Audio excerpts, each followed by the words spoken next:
Hi everyone, and thank you for coming back to my channel, or thank you for coming here for the first time. So I guess let's hold on.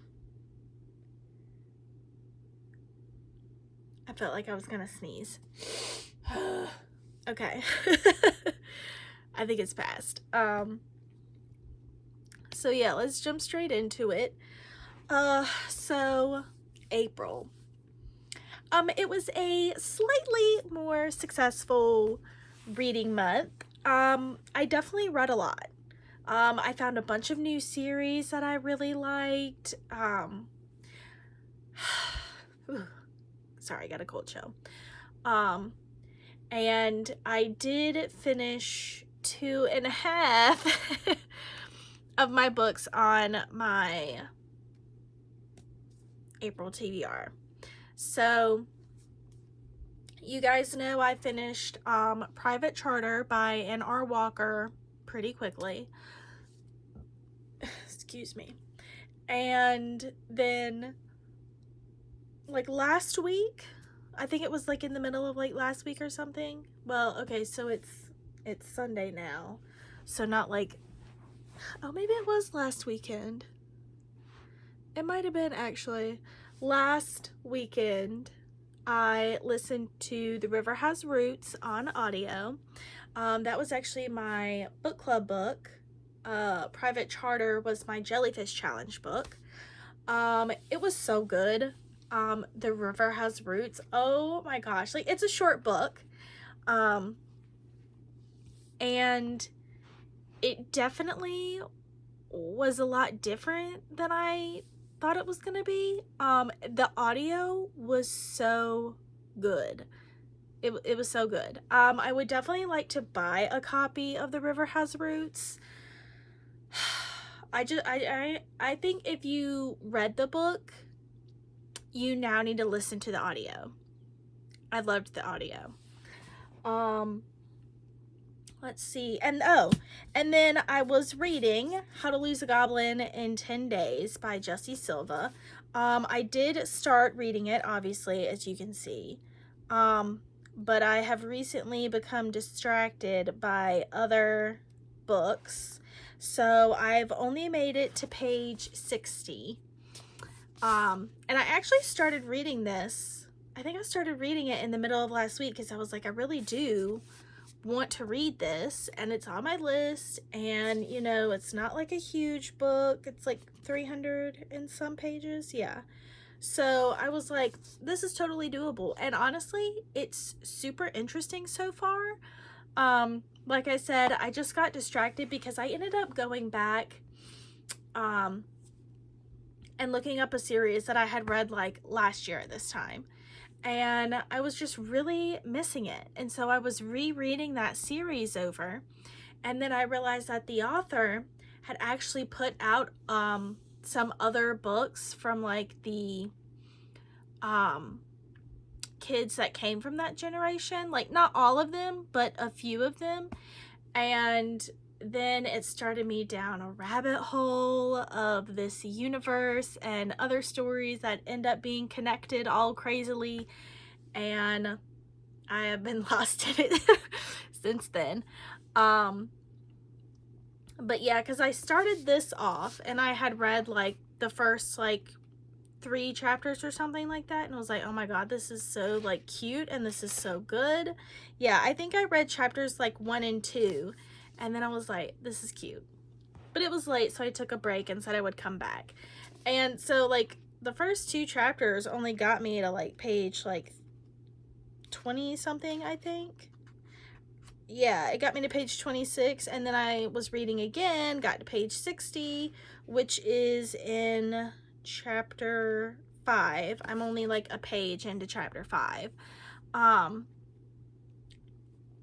But honestly, like I said, I just got distracted by other books and hadn't gotten back to reading in it yet. But I am off this weekend, and so I've been trying to catch my reading up on all these books that I've been wanting to read that I haven't finished. So I will be finishing this today. I did get The Corpse in the Closet, the second book in the Riley Thorne, the Riley Thorne novels. And I also have already read like the first 3 chapters. I'm on chapter 4,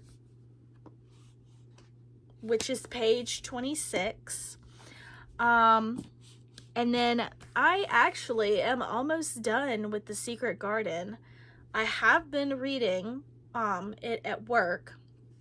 It's actually still in my car though, so I haven't tried to read any more of it this weekend and finish it. But I know, and I've said this a bunch of times, oh, I'll be finishing it. Oh, I'll be finishing it. I think I've actually said that since I tried to read it since February.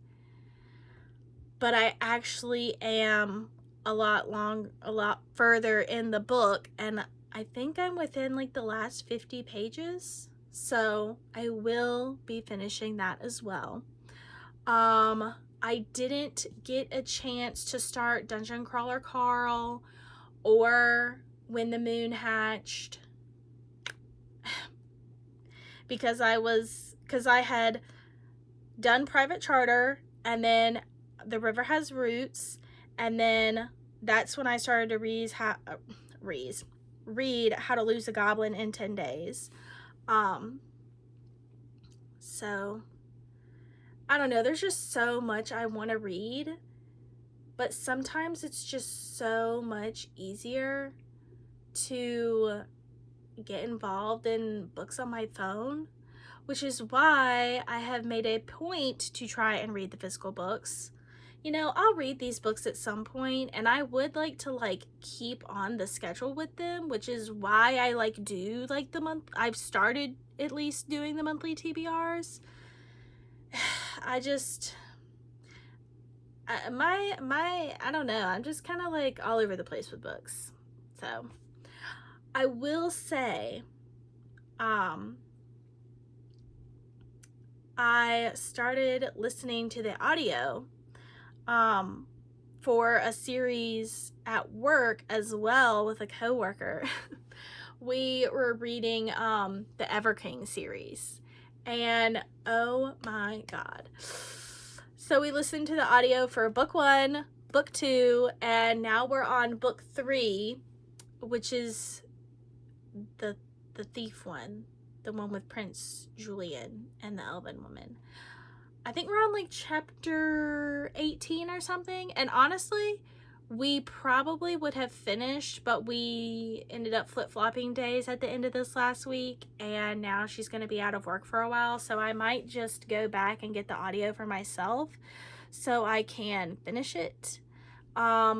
Great series, by the way, but when we started it, we didn't realize that it was kind of like a second gen series coming off of what is it, the Broken Kingdom series? I can't remember now. So I was able to download the first book from that series, the Audible. So I will be listening to that, and I would like to get into this first kind of parent series. But anyway, yeah, so that's how my reading has gone. It's gone crazy and all over the place, and I'm sorry. But you know what? I set these goals for myself because there are certain books I want to read, and I feel like if I don't set the goal, then I'll just keep pushing them and not reading them. So even though I'm not always finishing my TBR lists, I am happy for what I do read, because I usually read at least 2 books out of the 6 that I pick. So yeah. Where did I put my... I left it on the bed. Hold on, let me get my reading journal, and then we will pick out my books for May. Okay, so my first book for my Jellyfish Challenge for May is Dragon and Thief by Timothy Ban. So I'll have to look it up because I can't remember what it's about, because I picked all these books at one time. But my type of jellyfish for May was an upside down jellyfish. And its characteristics were that they settle on the sea floor. They're symbiotic, and they're just very like, they're jellyfish that want to be like in the dark. Hold on, let me look up a description for the book because I don't remember. I'm sorry, I said ban. It's Zan. I can't even read my own handwriting. So it's the first book. Hold on, I have to look at it from my computer.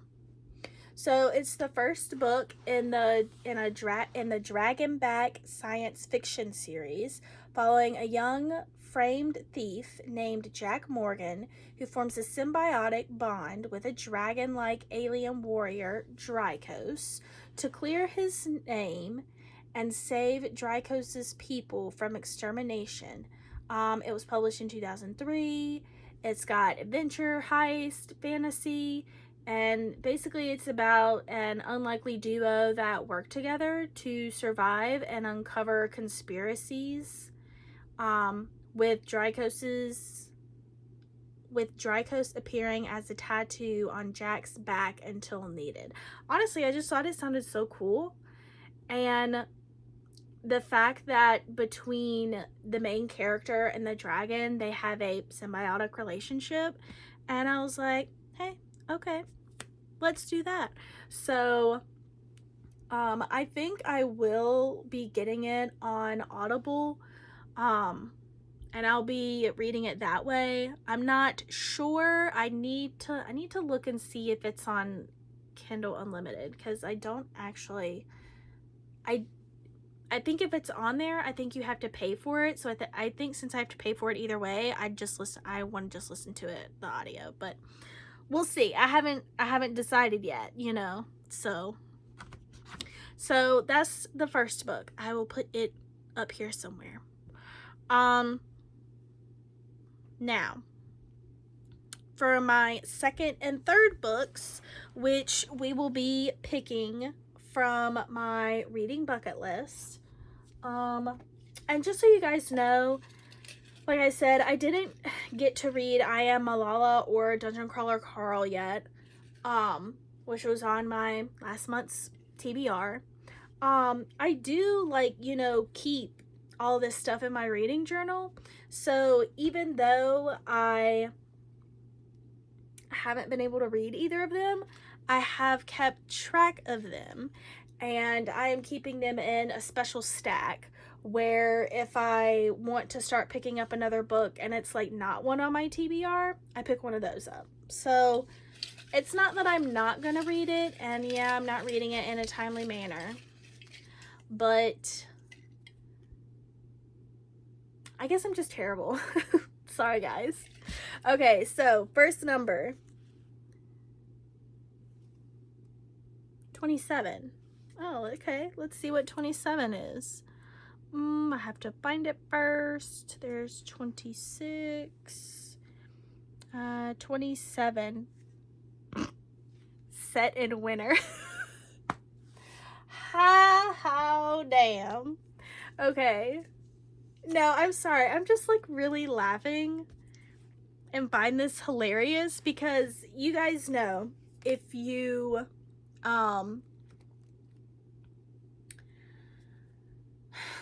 watch my last video, which I did this huge book haul in, I specifically, well, I got one book that is like specifically, like it's very obviously set in winter, but I didn't want to read it yet because I wanted to save it to read at winter. I mean, I'm not opposed to reading like seasonal books like that in other seasons, but I do find it more like I'm more encouraged to read it in that season than out of season, unless it's like a book that I like super enjoyed, then I read that anytime. But I really do like reading certain books at certain times of the year. But I'm not opposed to reading this book now.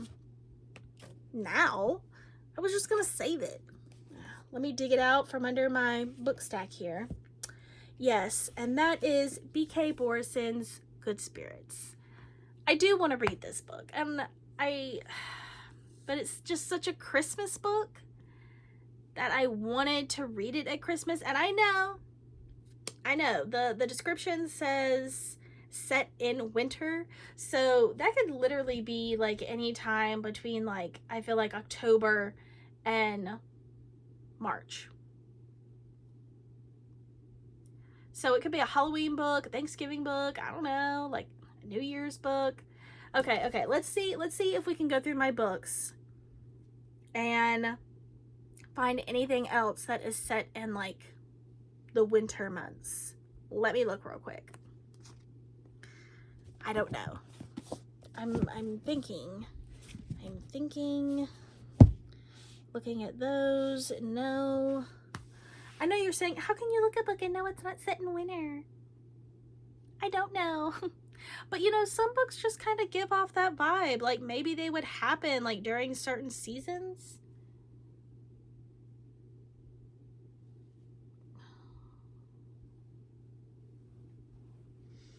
I don't know, guys. I think you know what? I don't want to like really like I'm just gonna pick it. I'm just gonna do it. We're gonna read Good Spirits by B.K. Borison, set in winter. Okay. Now, second book. Hold on. Okay. Second book. Let's see what it's gonna be. Oh, I just had one and then it fell out of my hand. Okay. 28. You know what? I have like it's not something I've tried to do, but like the last two books I picked were 8 and 9, and now I've picked 27 and 28. Okay, what is 28? A male author. Okay. Actually, that's actually probably not going to be hard to do at all, but you know what? Let's pick a book from here, because these are my oldest ones that I've had for a while, and all these ones sitting in front of me I've acquired in the last like 6 months. Okay. There's actually a couple on here that I really want to read and that have male authors. So, You've Reached Sam by Dustin Tao. I've really been wanting to read this. Let me see. Yes, this one. Does It Hurt by H.D. Carlton. Wait, isn't H.D. a man or is it a woman? If it's a woman, I'm gonna feel. Oh, it's a she. I don't know why, but the name H.D. Carlton just made me think that it was a male author. We're gonna cut that out. No, that's a male author. I don't know why I get so mixed up with that shite. Let's see. Carleen O'Connor, Kristen Hanna, Tammy Hogue.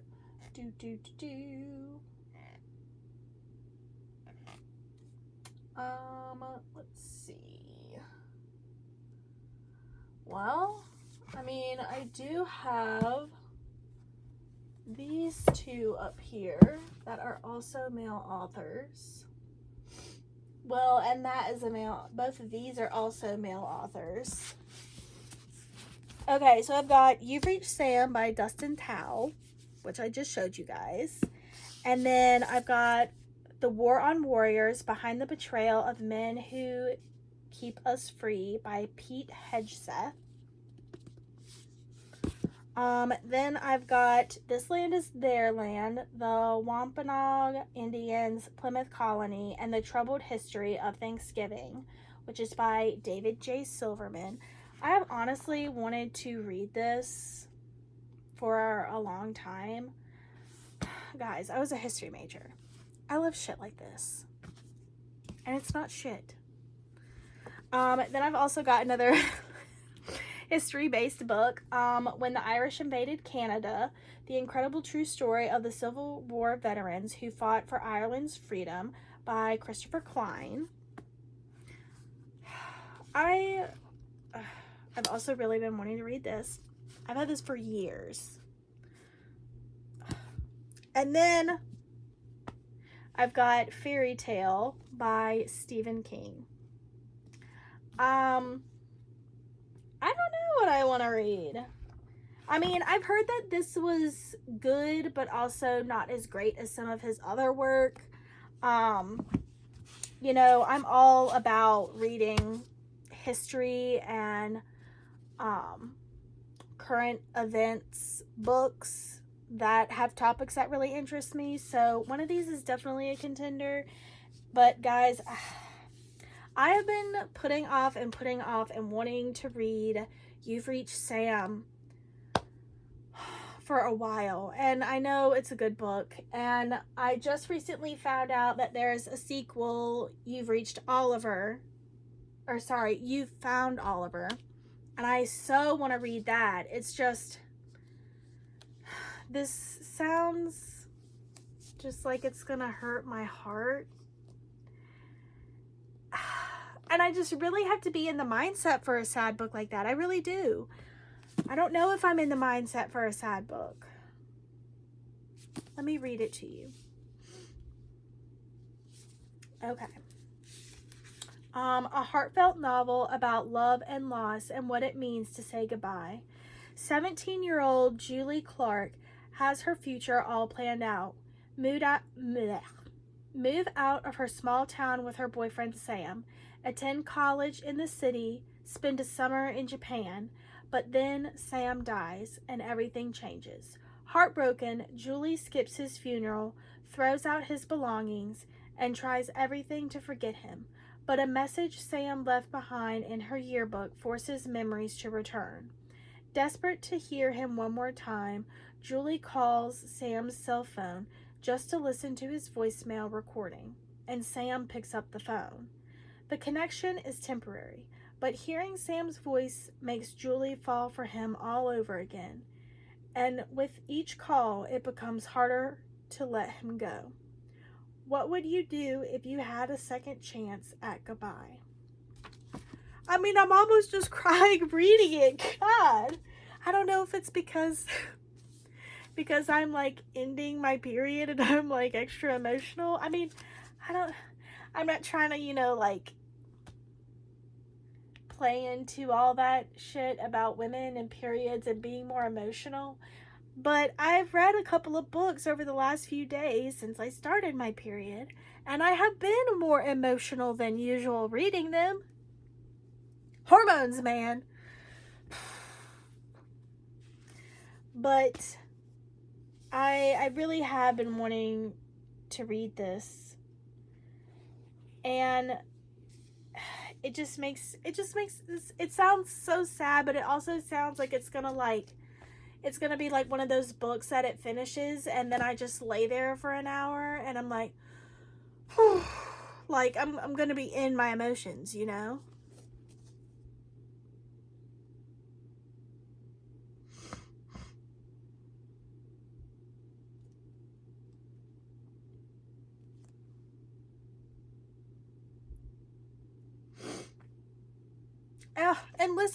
And listen to this review that Julian Winters, the author of Running with Lions, gave the book. She said, "You've Reached Sam is a hauntingly remarkable debut. Justin Tao gently weaves grief, regret, second chances, and the honestly beautiful moments we carry from a first love. Every tear you shed reading this book will be worth it." See, I'm getting all weepy. I don't know if I could read this right now.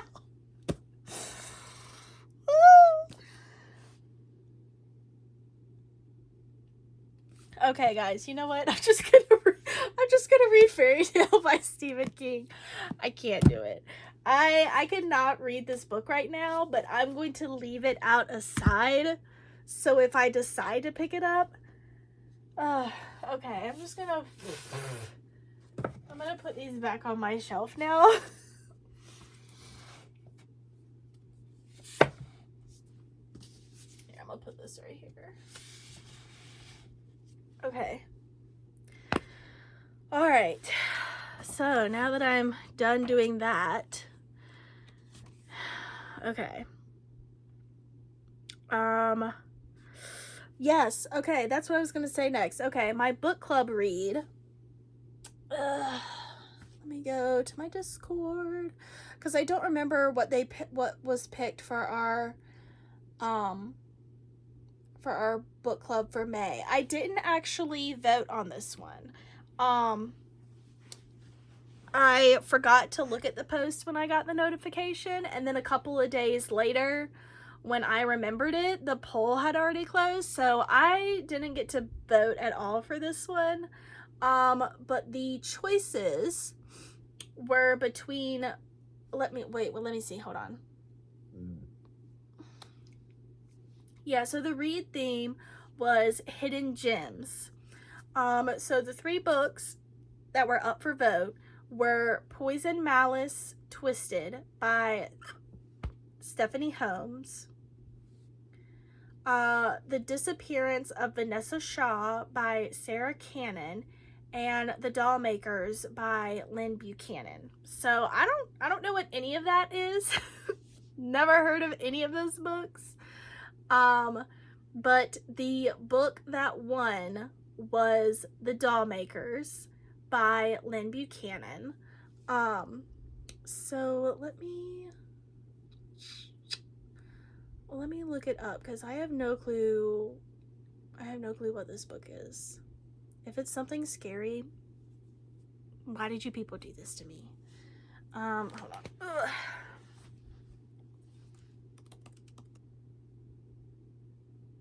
Oh, okay, cool. It's not a scary book.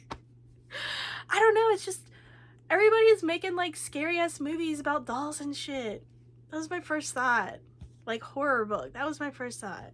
Okay, The Doll Makers is a novel from the Fallen Peaks by Lynn Buchanan. It's a dark, enchanting fantasy. I don't know why I said it like that. Fantasy debut about artisans who create magic dolls to fight monsters called the Shad.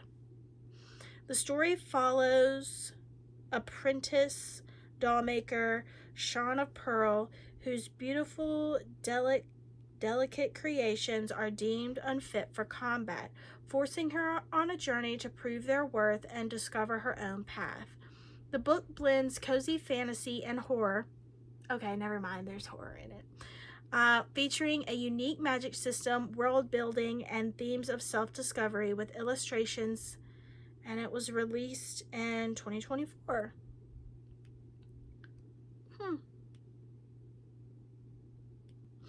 Okay, this sounds actually really interesting. Okay, so I'll have to look that up on Kindle or see if it's on Audible. I'll have to look up my options for reading it, but so that's what we're going to be reading, or that was the first choice, and what I will be reading from my book club is The Doll Makers. The second choice, runner-up, literally, The Doll Makers got 158 votes, and this next book only got 152, so it was really close. It was the Disappearance of Vanessa Shaw by Sarah Cannon. I've never heard of that one either.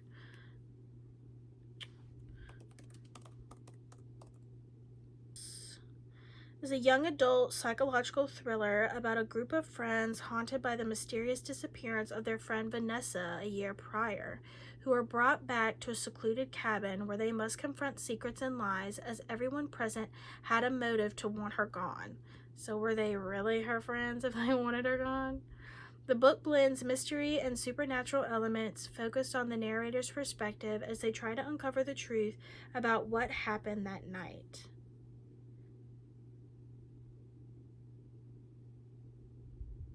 Oh shit. Yeah, so it says the key aspects of the book. It says the plot: a year after Vanessa vanishes from a party at a cabin, her brother gathers her 6 closest friends to honor her, but the reunion forces them to face the possibility that one of them is responsible. Oof. The story is told from the perspective of one of Vanessa's friends who admits to both loving and hating her and having her own secrets. It's a standalone novel. Interesting. Released in 2024. I've never heard of it. Also interesting, but actually, now that I've read that description and the other description, the description for the doll makers does sound, I probably would have actually ended up voting for that one. Okay, so that's 1, 2, wait, yeah, 1, oh yeah, my jellyfish book, that book, and that book, now that book. Yes, okay, I picked 4. I don't know, I really had to think about that for a second. Okay, so now 2 other books to read. Oh my god. I don't know what to pick. Oh my gosh. You guys, literally, I really don't know what I want to pick. I mean, I've just got so many books, you know? And so many good books I could pick from. I don't know what I should pick.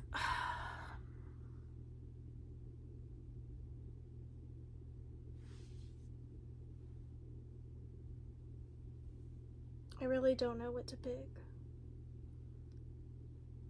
I almost wish I had like all of these in like a wheel or something, and then I could just randomly pick one. I wonder if I can ask Siri to pick a book for me to read. And like, it'll be one that I actually own. I think I'm gonna try it real quick. I don't know, that's just kind of odd. Hey Siri. Okay, now my laptop doesn't want to work. Hey Siri. Oh, don't be a bitch, Siri. Seriously, what's up with you?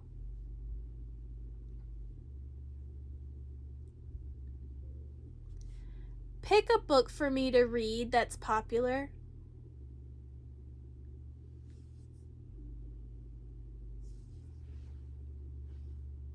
I'm kind of curious what it's gonna pick now.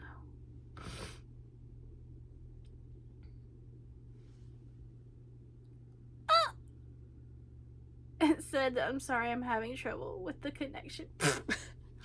Okay. Don't be a turd, Siri. Pick a book that's popular for me to read. Oh no, it says working. Okay.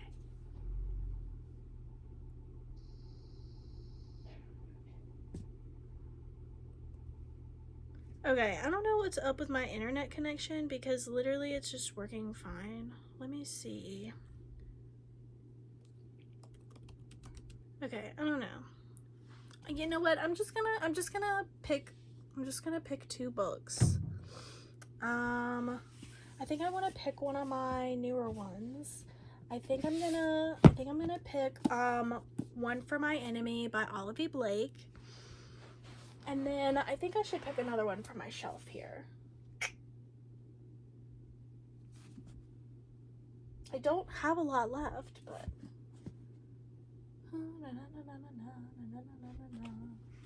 maybe I should pick like a mystery one. Maybe I should, because I don't have a mystery one. I've got like, you know, a bunch of fantasy and other ones. I think I'll pick No Strangers Here by Carleen O'Connor. I actually tried to start reading this like a while ago, but I only read like the first chapter, and I think I was just really distracted by other stuff, so I didn't really get into it, but I think I'll try and read it this time. It says, on a rocky beach in the southwest of Ireland, the body of wealthy racehorse owner Johnny O'Reilly has been discovered. In a town like Dingle, everyone knows a little something about everyone else, but dig a bit deeper and there's always much more to find. And when Detective Inspector Cormac O'Brien is dispatched out of Killarney to lead the murder inquiry, He's determined to unearth every last buried secret. Dimpna Wild hasn't been home in years, but faced with a triple bombshell, her mother is rumored to have been in a relationship with Johnny, her father's dementia is escalating, and her brother is avoiding her calls. Dimpna moves back to Dingle to clear her family of suspicion. And as she takes over the family practice, she finds herself in a race with the detective inspector to uncover the dark, twisting truth behind murder, no matter how close to home it strikes. Ooh. I forgot how good this sounds and why I bought it in the first place.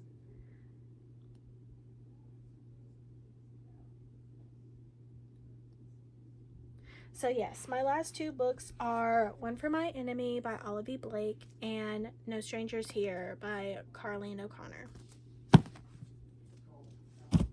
Okay.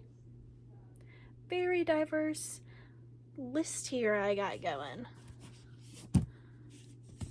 I mean, really it is. I've got a holiday romance, a fantasy, who knows what One for My Life will entail, a mystery murder, and then my other two are,